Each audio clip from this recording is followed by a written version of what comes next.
Chapter 11. The Choice of Tara. The dazzling sunlight of Barsoom clothed Manator in an aureole of splendor as the girl and her captors rode into the city through the Gate of Enemies. Here the wall was some 50 feet thick, and the sides of the passageway within the gate were covered with parallel shelves of masonry from bottom to top. Within these shelves, or long, horizontal niches, stood row upon row of small figures, appearing like tiny, grotesque statuettes of men, their long black hair falling below their feet and sometimes trailing to the shelf beneath.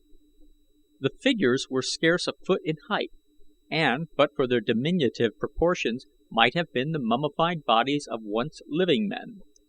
The girl noticed that as they passed, the warriors saluted the figures with their spears after the manner of Barsoomian fighting men in extending a military courtesy, and then they rode on into the avenue beyond, which ran, wide and stately, through the city toward the east. On either side were great buildings wondrously wrought. Paintings of great beauty and antiquity covered many of the walls, their colors softened and blended by the suns of ages. Upon the pavement the life of the newly awakened city was already afoot. Women in brilliant trappings, befeathered warriors, their bodies daubed with paint, artisans, armed but less gaily caparisoned, took their various ways upon the duties of the day. A giant zitidar, magnificent in rich harness, rumbled its broad-wheeled cart along the stone pavement toward the Gate of Enemies. Life and color and beauty wrought together a picture that filled the eyes of Tara of Helium with wonder and admiration, for here was a scene out of the dead past of dying Mars. Such had been the cities of the founders of her race before Throxius, mightiest of oceans, had disappeared from the face of the world, and from balconies on either side men and women looked down in silence upon the scene below. The people in the street looked at the two prisoners, especially at the hideous Ghek, and called out in question or comment to their guard. But the watchers upon the balconies spoke not, nor did one so much as turn a head to note their passing. There were many balconies on each building, and not a one that did not hold its silent party of richly trapped men and women, with here and there a child or two, but even the children maintained their uniform silence and immobility of their elders. As they approached the center of the city, the girl saw that even the roofs bore companies of these idle watchers, harnessed and bejeweled, as for some gala day of laughter and music, but no laughter broke from these silent lips, nor any music from the strings of the instruments that many of them held in jeweled fingers. And now the avenue widened into an immense square, at the far end of which rose a stately edifice gleaming white in virgin marble among the gaily painted buildings surrounding it, and its scarlet sward and gaily flowering green foliaged shrubbery. Toward this U Dor led his prisoners and their guard to the great arched entrance before which a line of 50 mounted warriors barred the way. When the commander of the guard recognized U Dor, the guardsmen fell back to either side, leaving a broad avenue through which the party passed. Directly inside the entrance were inclined runways leading upward on either side. U Dor turned to the left and led them upward to the second floor and down a long corridor. Here they passed other mounted men, and in chambers upon either side they saw more. Occasionally there was another runway leading either up or down. A warrior, his steed at full gallop, dashed into sight from one of those and raced swiftly past them upon some errand. Nowhere as yet had Tara of Helium seen a man afoot in this great building, but when at a turn U Dor led them to the third floor she caught glimpses of chambers in which many riderless thoats were penned, and others adjoining where dismounted warriors lolled at ease or played games of skill or chance, and many there were who played at jetan. And then the party passed into a long, wide hall of state, as magnificent an apartment as even a princess of mighty Helium ever had seen. The length of the room ran an arched ceiling ablaze with countless radium bulbs. The mighty spans extended from wall to wall, leaving the vast floor unbroken by a single column. The arches were of white marble, apparently quarried in single, huge blocks, from which each arch was cut complete. Between the arches, the ceiling was set solid about the radium bulbs with precious stones, whose scintillant fire and color and beauty filled the whole apartment. The stones were carried down the walls, in an irregular fringe for a few feet, where they appeared to hang like a beautiful and gorgeous drapery against the white marble of the wall.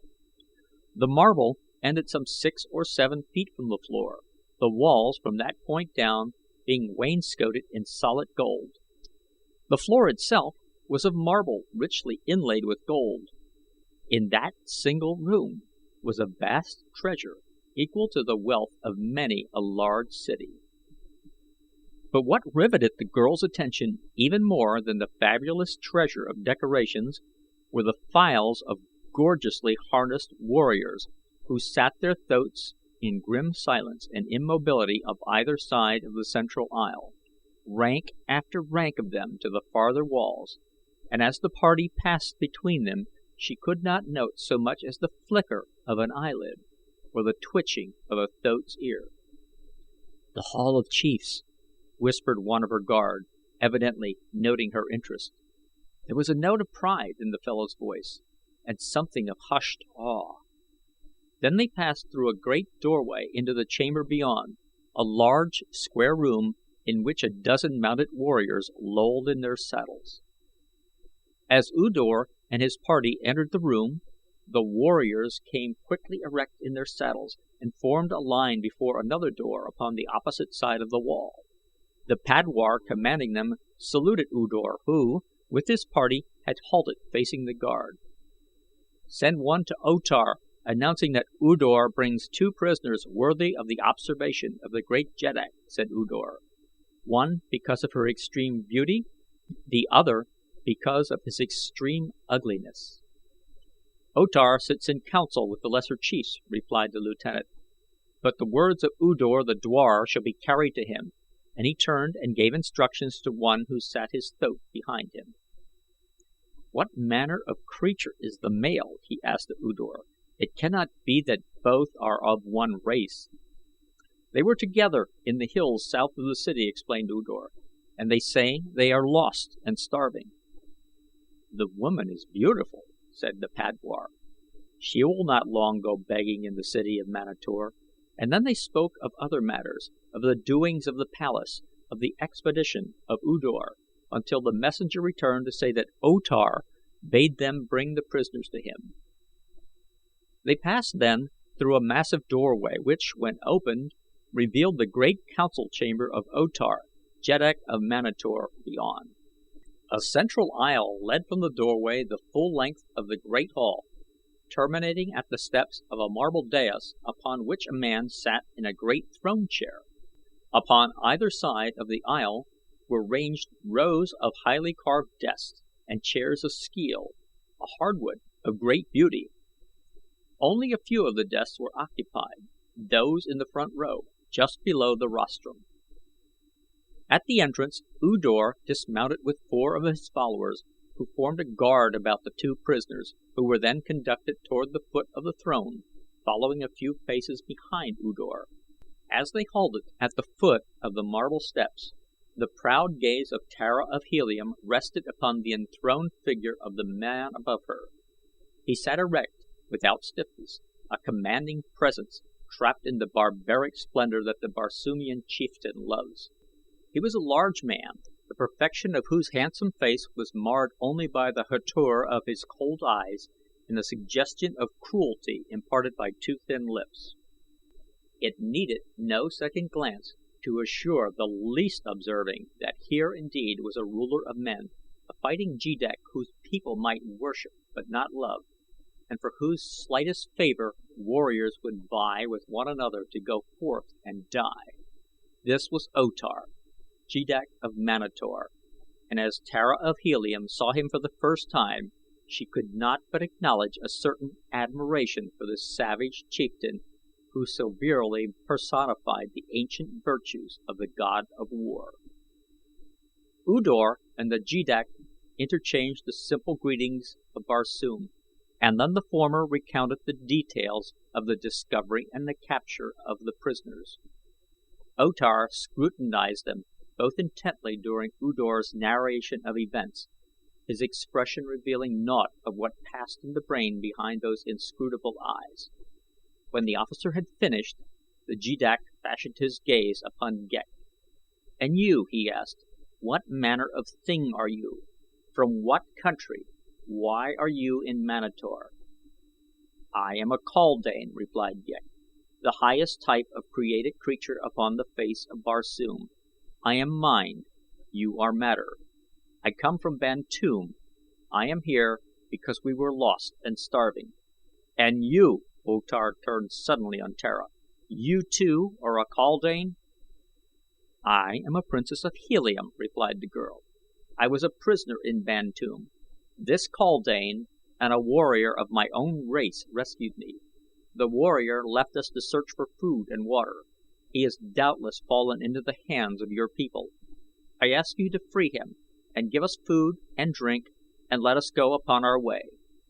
I am a granddaughter of a Jeddak, the daughter of a Jeddak of Jeddaks, the warlord of Barsoom. I ask only the treatment that my people would accord you or yours." "Helium," repeated O Tar. "I know naught of Helium, nor does the Jeddak of Helium rule Manator. I, O Tar, am Jeddak of Manator. I alone rule. I protect my own. You have never seen a man or a warrior of Manator captive in Helium. Why should I protect the people of another Jeddak? It is his duty to protect them. If he cannot, he is weak, and his people must fall into the hands of the strong. I, O Tar, am strong. I will keep you. That," he pointed at Ghek, "can it fight?" "It is brave," replied Tara of Helium, "but it has not the skill at arms which my people possess." "There is none then to fight for you?" asked O Tar. "We are a just people," he continued, without waiting for a reply, "and had you one to fight for you he might win to freedom for himself and you as well." "But U Dor assured me that no stranger ever had departed from Manator," she answered. O Tar shrugged. "That does not disprove the justice of the laws of Manator," replied O Tar, "but rather that the warriors of Manator are invincible. Had there come one who could defeat our warriors that one had won to liberty." "And you fetch my warrior," cried Tara heartily. "You shall see such swordplay as doubtless the crumbling walls of your decaying city never have witnessed, and if there be no trick in your offer we are already as good as free." O Tar smiled more broadly than before, and U Dor smiled too, and the chiefs and warriors who looked on nudged one another and whispered, laughing. And Tara of Helium knew then that there was some trickery in their justice, but though her situation seemed hopeless she did not cease to hope, for was she not the daughter of John Carter, warlord of Barsoom, whose famous challenge to fate, "I still live," remained the one irreducible defense against despair? At thought of her noble sire the patrician chin of Tara of Helium rose a shade higher. Ah, if he but knew where she was there was little to fear them.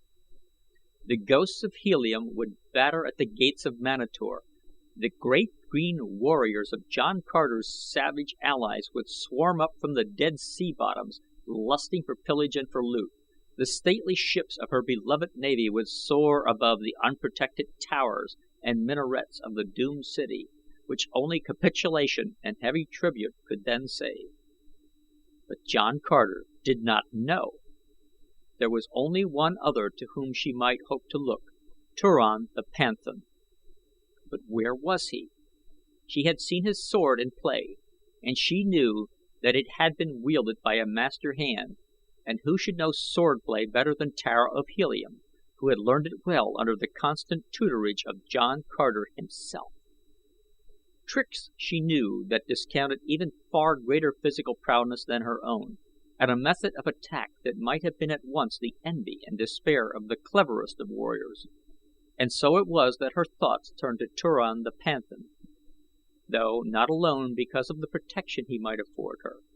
She had realized, since he had left her in search of food, that there had grown between them a certain comradeship that she now missed. There had been that about him which seemed to have bridged the gulf between their stations in life. With him she had failed to consider that he was a panthan or that she was a princess. They had been comrades. Suddenly she realized that she missed him for himself more than for his sword. She turned toward O Tar. "Where is Turan, my warrior?" she demanded. "You shall not lack for warriors," replied the jeddak. "One of your beauty shall find plenty to fight for her. Possibly it shall not be necessary to look further than the jeddak of Manator. You please me, woman. What say you to such an honor?" Through narrowed lids the Princess of Helium scrutinized the jeddak of Manator, from feathered headdress to sandaled foot and back to feathered headdress. "Honor!" she mimicked in tones of scorn. "I please thee, do I? Then know, swine, that thou pleasest me not, that the daughter of John Carter is not for such as thou." A sudden tense silence fell upon the assembled chiefs. Slowly the blood receded from the sinister face of O Tar, jeddak of Manator, leaving him a sickly purple in his wrath. His eyes narrowed to two thin slits. His lips were compressed to a bloodless line of malevolence. For a long moment there was no sound in the throne room of the palace at Manator. Then the jeddak turned toward U Dor. "Take her away," he said in a level voice that belied his appearance of rage. "Take her away, and at the next games let the prisoners and the common warriors play at jetan for her." "And this?" asked U Dor, pointing at Ghek. "To the pits until the next games," replied O Tar. "So this is your vaunted justice," cried Tara of Helium, "that two strangers who have not wronged you shall be sentenced without trial, and one of them is a woman? The swine of Manator are as just as they are brave." "Away with her!" shouted O Tar, and at a sign from U Dor the guards formed about the two prisoners and conducted them from the chamber.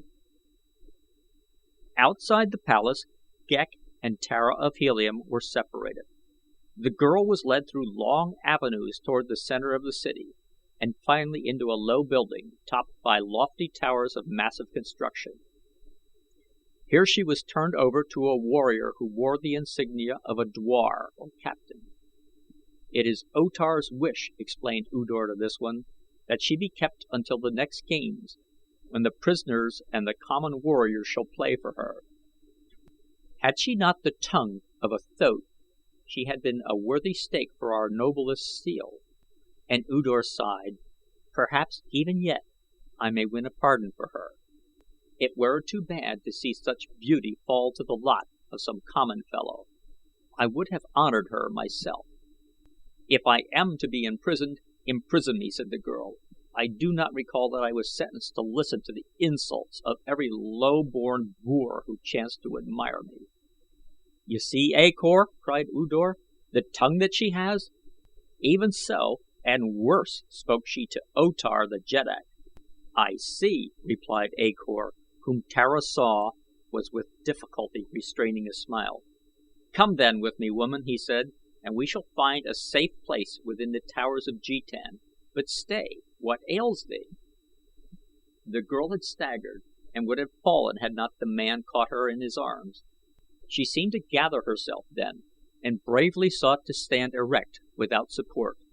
A Kor glanced at U Dor. "Knew ye the woman was ill?" he asked. "Possibly it is lack of food," replied the other. "She mentioned, I believe, that she and her companions had not eaten for several days." "Brave are the warriors of O Tar," sneered A Kor. "Lavish their hospitality, U Dor, whose riches are uncounted, and the brave O Tar, whose squealing thoats are stabled within marble halls and fed from troughs of gold, can spare no crust to feed a starving girl." The black-haired U Dor scowled. "Thy tongue will yet pierce thy heart, son of a slave," he cried. "Once too often mayst thus try the patience of the just O Tar. Hereafter guard thy speech as well as thy towers." "Think not to taunt me with my mother's state," said A Kor. "'Tis the blood of the slave woman that fills my veins with pride, and my only shame is that I am also the son of thy jeddak." "And O Tar heard this?" queried U Dor. "O Tar has already heard it from mine own lips," replied A Kor. "This and more." He turned upon his heels, a supporting arm still around the waist of Tara of Helium, and thus he half led, half carried her into the towers of Jetan, while U Dor wheeled his thoat and galloped back in the direction of the palace. Within the main entrance to the Tower of Jetan lolled a half dozen warriors. To one of these spoke A Kor, keeper of the towers. "Fetch Lan O, the slave girl, and bid her bring food and drink to the upper level of the Thurian tower." Then he lifted the half fainting girl in his arms and bore her along the spiral inclined runway that led upward within the tower. Somewhere in the long ascent Tara lost consciousness. When it returned she found herself in a large circular chamber, the stone walls of which were pierced by windows at regular intervals about the entire circumference of the room. She was lying upon a pile of sleeping silks and furs, while there knelt above her a young woman who was forcing drops of some cooling beverage between her parched lips. Tara of Helium half rose upon an elbow and looked about. In the first moments of returning consciousness there were swept from the screen of recollection the happenings of many weeks. She thought that she awoke in the palace of the warlord at Helium. Her brows knit as she scrutinized the strange face bending over her. "Who are you?" she asked, "and where is Uthia?" "I am Lan O, the slave girl," replied the other. "I know none by the name of Uthia." Tara of Helium sat erect and looked about her. This rough stone was not the marble of her father's halls. "Where am I?" she asked. "In the Thurian tower," replied the girl, and then seeing that the other still did not understand she guessed the truth. "You are a prisoner in the towers of Jetan in the city of Manator," she explained. "You were brought to this chamber, weak and fainting, by A Kor, Dwar of the towers of Jetan, who sent me to you with food and drink, for kind is the heart of A Tor." "I remember now," said Tara slowly. "I remember. But where is Turan, my warrior? Did they speak of him?" "I heard naught of another," replied Lan O. "You alone were brought to the towers. In that you are fortunate, for there be no nobler man in Manator than A Kor. It is his mother's blood that makes him so. She was a slave girl from Gathol." "Gathol!" exclaimed Tara of Helium. "Lies Gathol close by Manator?" "Not close, yet still the nearest country," replied Lan O. "About 22 degrees east it lies." "Gathol," murmured Tara. "Far Gathol." "But you are not from Gathol," said the slave girl. "Your harness is not of Gathol." "I am from Helium," said Tara. "It is far from Helium to Gathol," said the slave girl, "but in our studies we learned much of the greatness of Helium, we of Gathol, so it seems not so far away." "You too are from Gathol?" asked Tara. "Many of us are from Gathol who are slaves in Manator," replied the girl. "It is to Gathol, nearest country, that the Mantorians look for slaves most often. They go in great numbers at intervals of 3 or 7 years and haunt the roads that lead to Gathol, and thus they capture whole caravans, leaving none to bear warning to Gathol of their fate. Nor do any ever escape from Manator to carry word of us back to Gahan or Jed." Tara of Helium ate slowly and in silence. The girl's words aroused memories of the last hours she had spent in her father's palace, and the great midday function at which she had met Gahan of Gathol.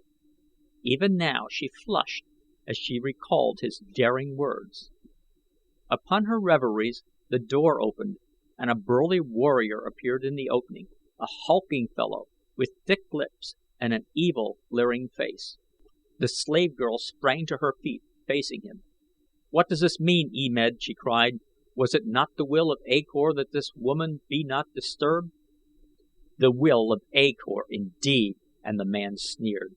"The will of A Kor is without power in the towers of Jetan or elsewhere, for A Kor lies now in the pits of O Tar and E Med is dwar of the towers." Tara of Helium saw the face of the slave girl pale, and the terror in her eyes. This is the end of the Chessmen of Mars, Chapter 11.